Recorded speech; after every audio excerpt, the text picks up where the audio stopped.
Hello and welcome back to the channel. Today I'm in Gateshead on this wet February day. So I'm going to try something a bit different. I'm going to have a little walk from Gateshead into Newcastle. I'm going to be a little bit history and nostalgia along the way. So you never know what you may come across. So let's dive right in. So heading down West Street, you can see the building on the right used to be the old Co-op department store many years ago, which closed down in 2007. It has since been an August store, which closed a few years ago now, and has not been occupied since. And on the left, you have the interchange centre, which was built when they built the metro system back in the 1980s. Also on the right hand side is roughly where the Gateshead Indoor Market was located, and the now famous Get Carter car park, where Michael Caine played the gangster Jack Carter in the film from the 1970s. The car park and indoor market were both closed in 2008 and demolished in 2010 to make way for the new Trinity Square shops and the big new Tesco Extra. It's a shame the market had to close. I have a lot of memories from there. You could literally buy anything in there you needed. Yes, it was a bit of a concrete jungle, but it had a character of its own. The black structure coming up is called Sports Day. Apparently it represents that anybody can win at sport, because if you look closely, it has the tortoise on the hair, and everyone knows how that story went. Personally, I think it's a total waste of money. It could have been better spent on other things. Again, the brown building on the left is the former Wilko store, which sadly closed in 2024, along with all the other Wilko stores around the country. And it became a Poundland for a short time after, but closed down a few months later as there was already a Poundland in Trinity Square. I am now going back a lot of years, to the 80s, because when this first opened it was a Presto store, then Safeway. Them are two names which are a blast from the past.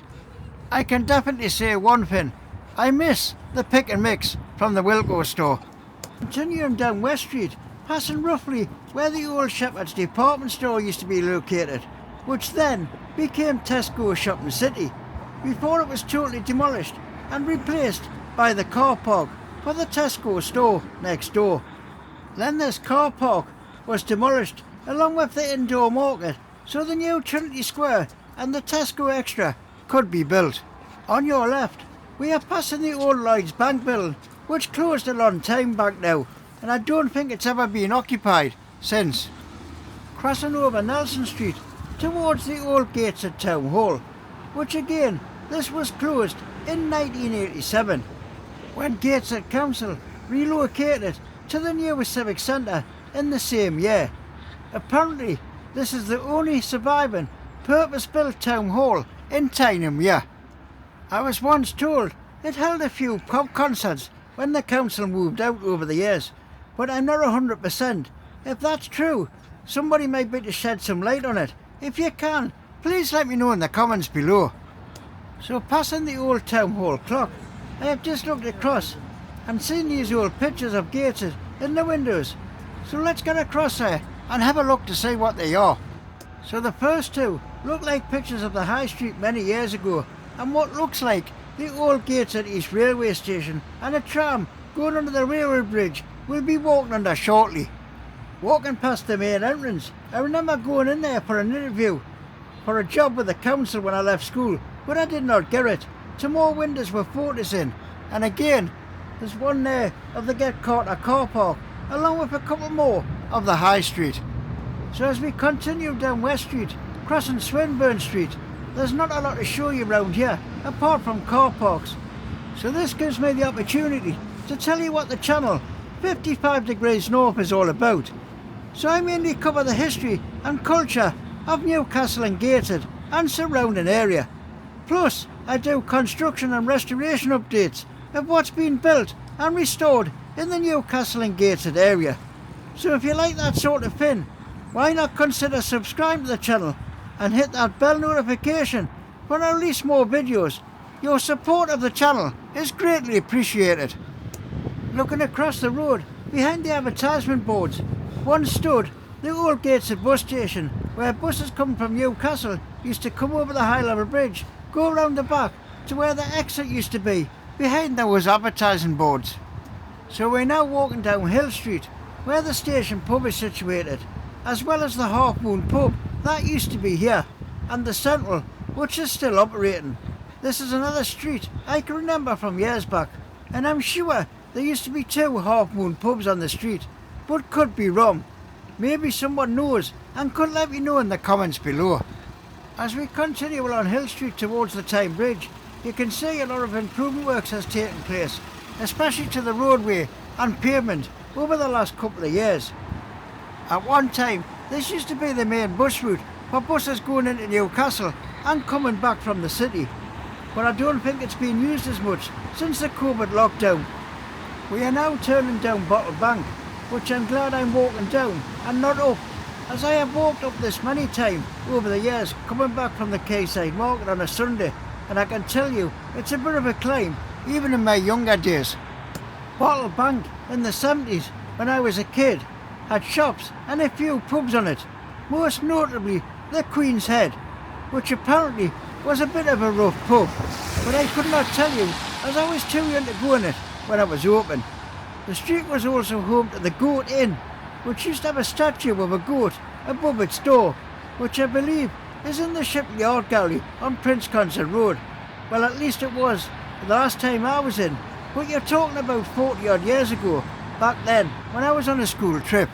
Continuing down towards the Swin Bridge, we now have the Hilton Hotel on the street, and if you look to your right, you can see the ongoing restoration of the Tyne Bridge taking place, which they hope to have completed by its 100th birthday in 2028, if the government stump up the extra cash, but that's another story.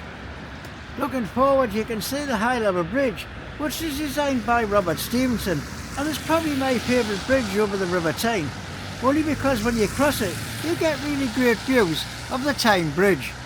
So before we leave Gateshead and head into Newcastle, if you notice, when you walk around the town, how quiet the streets are these days.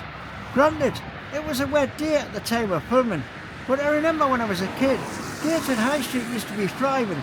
I think Gateshead now is a former shadow of itself. Like many towns and cities throughout the UK, it's sad to think of what they have become. So we're now heading over the Swin Bridge to continue our walk into Newcastle. The Swin Bridge was built by William Armstrong in 1876 and was the world's largest swing bridge when it was completed. As we continue across the Swin Bridge, you get a really good look at how the restoration of the Tyne Bridge has taken place, and you can see the size of the scale of the job they've got on their hands to get all this completed for its 100th birthday. The thing I don't like about this bridge is the colour. In my opinion, it should not be red and white, and it should be painted black and white for obvious reasons. But it has always been this colour since I was a kid in the 70s, so it's probably been like this all its life. But you never know, it might get a paint job in the future. So I've made it over to the Newcastle side of the river, and along the quayside we have some of Newcastle's oldest buildings, which date back to medieval times. The quayside also runs a Sunday market along the banks of the Tyne, from the Guildhall to very near the Millennium Bridge. I think it runs from about 9 AM to 4 PM every Sunday, depending on the weather of course. As you can see, there's some restoration work going on to the buildings along the quayside. As you continue along, if you look ahead, there's quite a few hotels along this area, plus there's a Witherspoon's pub just across the road on the left, past the old fish market. I am now going to make an attempt to go up Castle Stairs, which are long and steep, and obviously by the name, they lead to the castle at the top, so I might get out of breath by the time I get up all of these. So as you can see, starting at the bottom, how steep these stairs actually are. These stairs are part of the chairs and stairs, which are part of Newcastle's history, which are narrow passageways, which lead to several locations up from the quayside. So as I continue up the stairs, with more restoration work taking place on the old buildings on the quayside, you make a left turn and you think, oh, there's only a few stairs here. But when you keep going forward, then you make the next right turn and you look up the stairs there's just even more to climb up, all the way to the top to the castle. I have never actually counted how many stairs there are, but I can tell you now, it's quite a few. By this point, I was starting to get out of breath. As you keep going up, you start to approach the old city walls.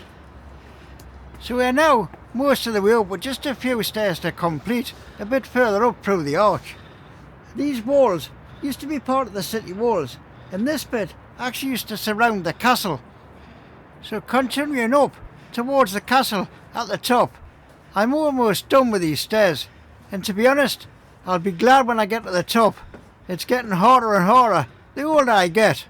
So just ahead, a few more stairs to go before I make it to the top. But I'll just pan round to the left to give you another view of the city wall, as well as the well that's been left there. So I'm continuing on now, just a few more stairs to go, and when I get to the very top, I'll be glad, because I'll be totally out of breath by the time I get here. So as I make the last few steps to the very top, you get your first views of the Norman Castle, which actually the city is named after. This is not the first castle on the site. The original was of Motte and Bailey type, built by the son of William the Conqueror. This castle is the New Castle, rebuilt out of stone, so hence the name Newcastle. So we'll continue our walk up into the city centre, and I'll give you a little bit more information along the way. As we pass the castle, you can see a lot of restoration work has been done over the years, and it has quite a steep staircase. At one point, the Victorians considered demolishing the castle to make way for the railways. That would have been an absolute travesty for them to knock the castle down, what the city is actually named after. As we continue our walk up into the city, these stones have been left by the castle keep from different parts of the city over the years. Moving on further up, we're now passing the Black Gate, which is one of the original gatehouses which led to the castle. As we continue up St Nicholas Street towards the cathedral, if you look to the right, you will see Side, not the side, just Side, called this because it's built on the side of a hill. You can also see Milburn House, the red brick building on your right. This part of the city is pretty quiet through the day and most weeknights, but comes alive on a Friday and Saturday night with all the bars and restaurants in the area. We're now passing the Cathedral of St Nicholas, heading towards the cloth market. So I bet you can guess with one go what they used to sell at this market. So as you can see, as I said earlier, it's pretty quiet around this part of the city, pedestrian wise, but traffic wise, you have a lot more traffic heading down this way, as a lot of it goes past the central station. So I managed to get across the road into the cloth market. This is another area of the city which has a vibrant nightlife. If you look over to the right hand side, you can see the former office block of the Chronicle newspaper.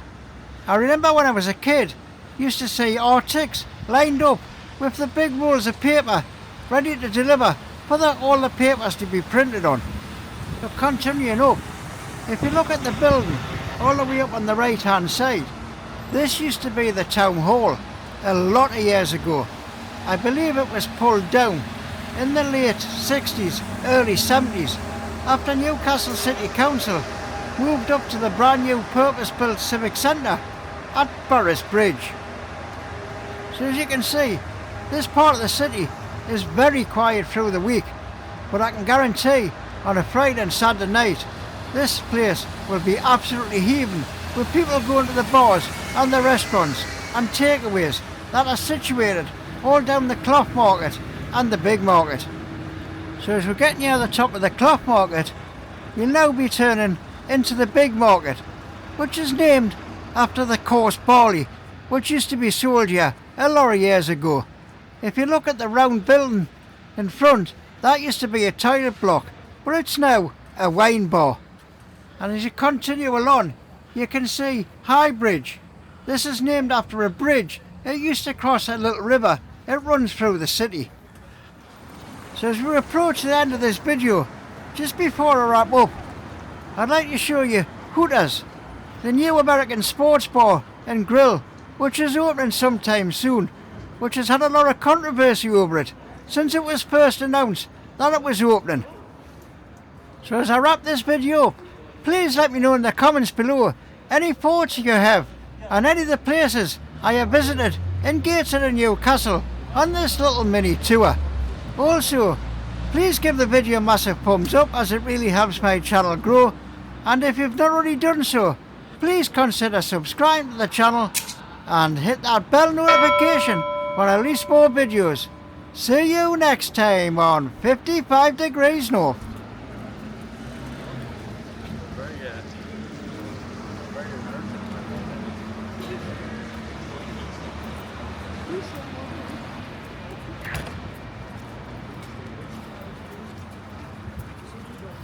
This